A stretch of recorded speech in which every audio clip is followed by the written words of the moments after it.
بسم اللہ الرحمن الرحیم۔ واقعی حافظ سعد رضوی صاحب کے اس عمل نے اس بات کو واضح کر دیا ہے کہ اگر پاکستان میں عوام کی خدمت اور عوام کے دکھ درد میں برابر کا شریک ہونے والا کوئی لیڈر ہے تو وہ صرف سعد حسین رضوی ہے۔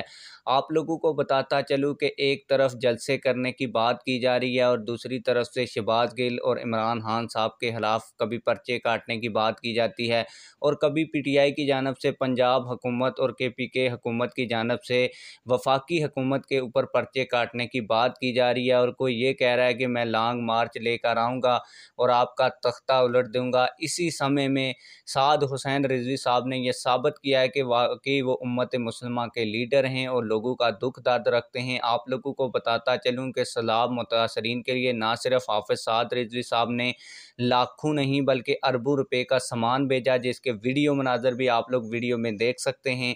نہ صرف بھیجا بلکہ وہاں پہ جا کے لوگوں کی باتیں سنی، ان کے مسائل سنے اور ان کے مسائل کو حل کرنے کی کوشش بھی کی۔ اور آپ لوگوں کو یہ بھی بتاتا چلوں کہ وزیر اعظم نے سرکاری طور پر تو ایک دورہ کیا ان علاقوں کا، لیکن لوگوں تک کوئی بھی امداد نہ ہی لے کر گئے اور نہ ہی ان تک پہنچائی۔ اگر وزیر اعظم پہنچائیں گے بھی تو وہ عوام کا ہی پیسہ ہوگا۔ اور عمران خان صاحب کی اگر بات کی جائے، پی ٹی آئی کی بات کی جائے، تو اب تک پی ٹی آئی کا کوئی بھی رہنما اور نہ ہی عمران خان صاحب نے سیلاب کے حوالے سے کوئی بیان دیا ہے اور نہ ہی عوام کی خدمت میں کوئی بھی پی ٹی آئی کا کارکن نظر آیا ہے۔ آپ لوگوں کی اس حوالے سے کیا رائے ہے؟ کمنٹ سیکشن میں اپنی رائے کا ضرور اظہار فرمائیں۔ ملتے ہیں کسی اور ویڈیو میں۔ اللہ حافظ۔